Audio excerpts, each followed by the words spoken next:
So part two, guys. Javi is now in the warehouse. He's been in the warehouse for how long? 2 years. 2 years? Yeah. Yeah. Definitely at least a year and a half. Yeah. It's about to be 2 years. I think you came December or like November. Early November. Early November. So right after that video we did, I think Javi had like a couple weeks to like prep. Maybe like a week or two.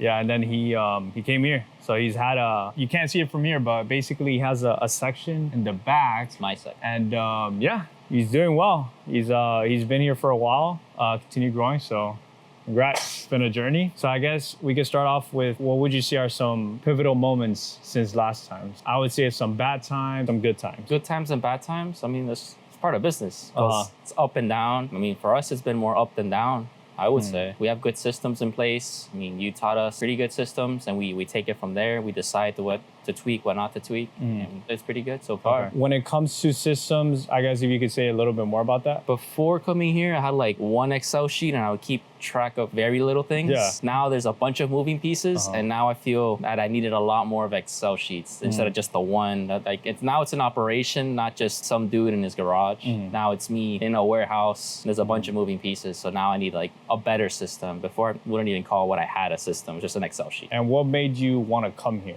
like to the warehouse? I knew that if I stayed in where I was in Miami, I was in a good position, but this was a better position because I was gonna be just alone with 3 other people that all they wanted to do was Amazon. And that's what I wanted. I wanted that isolation. I wanted to lock in.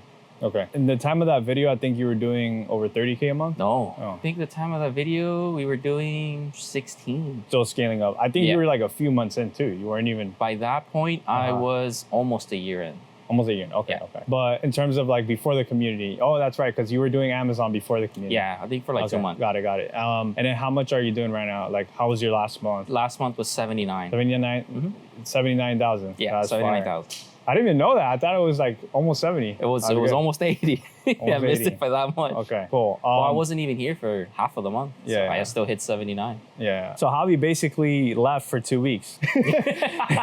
did the biggest month ever. Yeah, without being here for 2 weeks. Yeah, set everything up. Just shipped everything, left, and I didn't even sleep. I didn't sleep for 2 days. Yeah. Okay, cool. But I still have sales. Like, got you to that point. Like, how come you're able to do more now than before? Definitely a lot more capital now.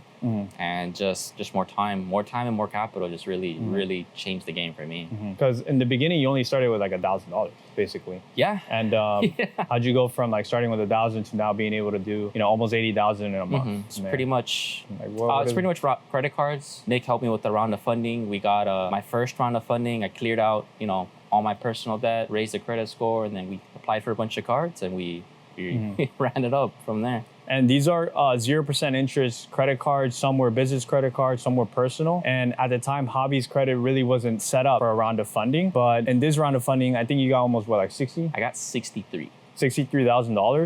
If you know what you're doing on Amazon, like, if you're buying products that are profitable, like what would you say is like average return on investment on the product? I average right now around 35%. 35%? And what's the turnaround time? Like how fast do you get your money back from that? About 20 days. 20 days. Okay. So yeah, I mean, if you have fucking an extra $60,000 and you're buying inventory that 35% return on investment, you get it back in 20 days, sometimes even longer. And that compounds, right? You get the money back, you reinvest, you make more, and then just don't buy stupid shit in the journey, right? Just continue reinvesting and growing your store. That's how Javi was able to, continue growing his capital, starting with $1,000. And then what would you say are differences when you have more capital than like when you had less? Like, what are some differences? You can definitely take on more risk if you want to. You have that option now. Before, I didn't have any wiggle room to take risks or to allocate some capital to, riskier listings or product. I have that option to do that.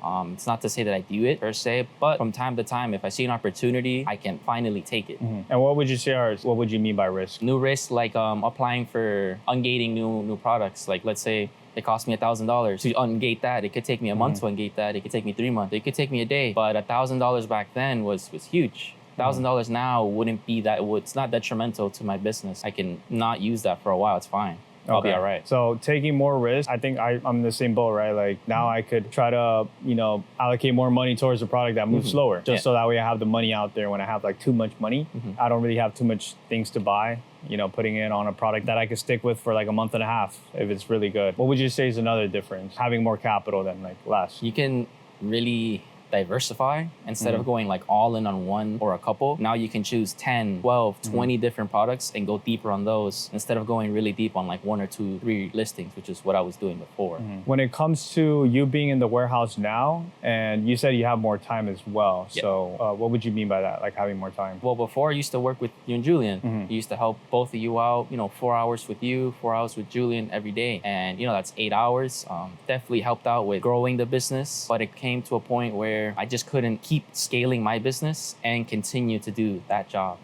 It just, I couldn't do it anymore. Okay. And in terms of like knowledge, how certain you feel in the space now, how long have you been doing this, selling on Amazon now? 2 years. The end of this year, it'll be 3 years. Okay, so almost 3 years. And one thing I've noticed about Javi is that it switches up really fast because you were doing, smaller months, and now with all this new capital, it just really explodes out of nowhere. So one thing I've told Javi is, there's going to be times where, it's going to be a little rough because you don't have that much capital and you want to grow super fast. But if you don't have the right systems, if you don't even know what you're going to purchase, you'll get that extra capital, but you won't do much with it. And also, if you don't really know what you're doing, you could spend it on stupid products that don't even sell, that don't even move. One thing is that, we're in a pretty low risk business because we could just return the inventory of anything to the websites that we're buying from. What models are you doing right now in terms of like Amazon? It's all away, 100% away so far. And have you thought about doing other models or? Yeah, I'm looking into going into brand direct. I'm getting my feet wet into that. Okay. And have you done other models in the past? Yeah, I did RA at the beginning. That was how I started. Did a lot of RA, a little bit of OA. Now it's 100% OA, and it's been like that for ever since I came to the warehouse. It's been no RA, straight OA.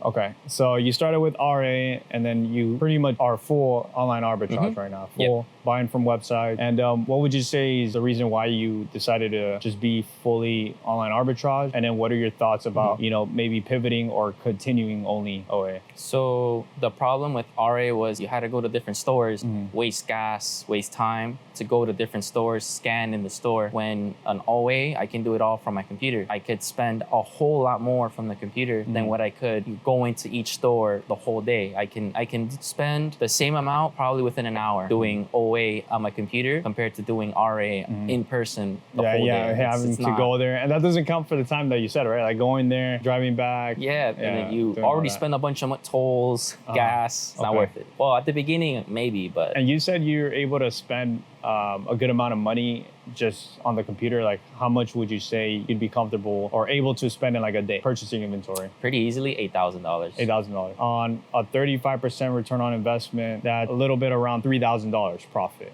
basically. So in a day, if you know what you're doing, you could basically make $3,000 profit just from purchasing the inventory, Yeah. Okay. And that doesn't mean like, oh, you spent the money, you immediately get $3,000 profit. But the inventory, when it sells, right, in 20 days, that's basically like saying, you already are going to make $3,000 from just being on your computer and a whole day just purchasing inventory. That's something you get better at, right? Like in one day, you could spend $20,000. I mean, I've been able to spend $30K in a day just like being on my computer and purchasing the stuff. And then you spoke about brand direct. Like, what do you mean by that? And what are your thoughts on it? So brand direct is more like, instead of OA is just buying whatever online from like retailers, this is more working with the brand directly. You have an authorized letter with them. You're working directly with them on the listing, or if not, making the listing for them. That is brand direct. Okay. And why do you want to do that? More security in the long term. Brand direct, they won't kick you out unless you're doing something bad against their rules. So you can get kicked off of any listing. We've seen it happen. But with the brand direct, you're more secure. You're working with the brand. They're only going to kick you out unless you violated their term. Okay. You obviously know more now than when you started. 100%. Like, before you joined the community or when you first joined the community, right? Like, so what would you say are some things that you definitely got better at and some, I guess, shifts on how you see things on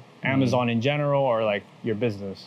So I looked at the charts before I joined the community way differently than from when I joined.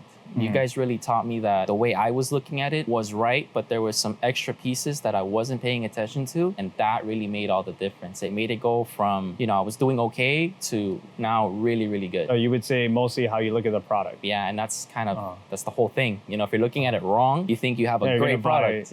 And no. You're going to buy bad products. You don't want that. They're not going to sell. Okay, cool. And what are some things that you would tell yourself when you were just starting in the community and I guess from that time when we did the video?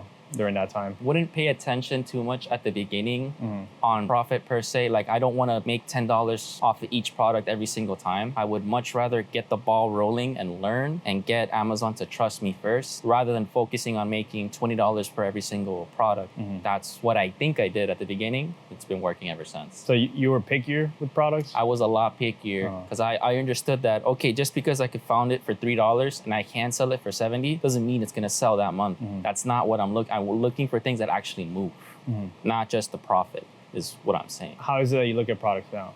Now it's more about velocity, looking at the Keepa chart properly now, because before I believe I was looking at it just okay. I didn't have a really good understanding until I came here, and I completely understand it now. It's way different. There's very little mistakes made now. So you would tell yourself, okay, look, don't be so picky on the products, get the ball rolling, even if it's less in profit, not even less in ROI, like less in profit in general. Yeah. Buy it, sell it, get your money, like start making money. Yeah, get the proof of concept and then go from there. Okay. And what would you say is one other thing that you would tell yourself when you were just starting? And don't be so afraid to make mistakes. You're going to make them. It's actually better if you make mistakes. You'll learn. Well, hopefully you learn about it. You learn from the mistakes. What are some mistakes you made? I definitely did try to chase the profit. Right at the beginning, I was like, I was looking for things inside stores that was like, okay, buy it for 10, sell it for 50. I didn't pay attention to the velocity at all. I didn't know how to read it properly. Now that I do, I wish I had properly learned how to read those charts. Yeah. Would have saved me some headache. Yeah, there's a lot of products that I bought that were just shit, like complete I was able shit. to return them all though. Yes, that's I didn't lose any money. Thankfully. But it would suck though. It stayed there for like 20 days. A lot of the students when they're starting off, or like people in general, that's why it's good to start with this model, because you could return stuff. Like, me and Javi were talking about mistakes we made. It happened in any business. But with our mistakes, we're not able to really take a huge L on it because we're able to get our money back. If you start off with wholesale, distributors, or brand direct, good luck trying to get your money back. And if you do, you'll pretty much burn that relationship with that distributor, supplier, or brand, right? That's good. And then how's it looking for you this year? You just got an extra 60K. You basically just hit your biggest month. I'd say like some goals or like your vision for this year. This year, for the round of funding, I did have a goal already, and the round of funding really set the foundation for that. I wanted to hit $1 million in revenue for the year, for this year. And I'm gonna get really, really close to it when I do the math, but that wasn't including November, December, which are our biggest months. No, December is crazy. So since I don't know how I'm gonna do there or back to school, and I think I'll hit it, but I'll like, it'll be right here and I'll be right there. But I think I'll hit it this year. So your goal is doing $1 million. Yeah. This Last year I did 300, so I'm trying to 3x it. Well, a little more than 3x, but yeah. Okay. And what would you say are some things that are set up now that weren't set up last year to make you pretty much 3x your revenue, over 3x? Definitely my system. My systems are definitely. I actually have a system now. I have a system. I'll be brutally honest. It was just an Excel sheet, like I was saying earlier. It wasn't a system. Now I actually do have a system, a process. Now I have 2 VAs to help me out. One does admin, one does strictly sourcing. Looking for products. Yeah, so that definitely helped. Okay. And capital, Capital made everything possible. Like it really brings it together. Yeah. Part of it, like when you really want to grow it, getting systems, but like getting even more money and helping it grow, like that's part of it. When it comes to like individuals, because you've talked to different people in the community, like the Amazon, you've talked to people that just started and people that are obviously like same journey or even doing like a lot, like Noah. So what would you tell someone that is just starting off on Amazon? What would I tell them? I would say don't look at other people's numbers, just focus on yours. Because when I first started, I would compare what I was doing to what other people were doing, and obviously everyone's journey is completely different. Yeah. So like I try to compare my numbers to your numbers or Julian's numbers when I was in the community. It's such a thief of joy. Yeah. Because you guys were doing like 60, 70, and I was still trying to hit like 2,000 a month. So definitely don't do that. Use it for motivation, but if you see that if it's bringing you down, don't compare yourself. Everyone is in a different journey, in a different position, and just don't do that. Don't compare yourself to other people's numbers, because just because they're showing 30K revenue, you don't know how much they actually made.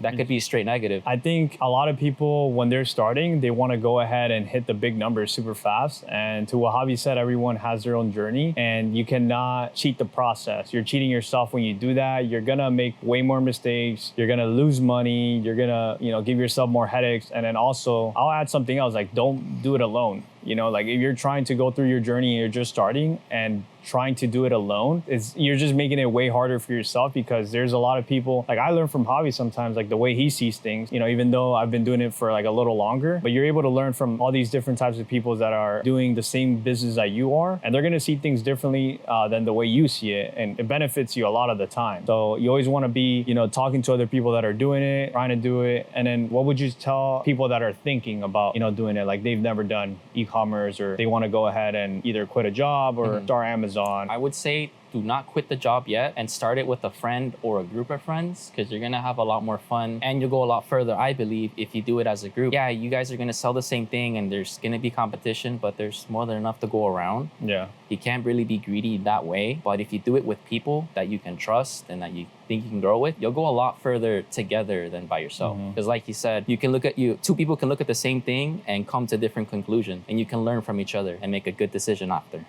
Yeah, I'd say I had a huge issue with that. Like when I first started, I honestly didn't want to tell anyone about how any of this worked, because I had a mentality where I didn't think it was that abundant. I thought like if I told like these people about how all this worked and they went ahead and do it, then my business would go to shit basically. But that's not the truth at all. Like honestly, there's way more inventory than I could buy. If I had even $100 million, I'm sure I could still, like, there's still a lot of products left for other people to buy. So there's way more than just you for other people selling it. And honestly, in my opinion, new sellers, they fail because they don't really know what they're doing, and they do it alone, and they do a lot of the mistakes that I've seen other people do, where I tell them, like the new students not to do. The new sellers are doing it, so they're trying in the beginning, but they're easily quitting, right? With us, if you're able to continue in the process, it's gonna pay off eventually. It's just more time doing it and then going through everything and not doing it alone. And then what would you say are some final things you would tell people, like from, I guess, some stuff you've learned recently being in the space, right? You're pretty much gonna do like 6-figure month, like real soon. So Yeah. you're starting to like Yeah. see things differently and all that. Let's see. You don't know? I don't already know. Well, fuck it. All right, Javi. Thank you. No problem.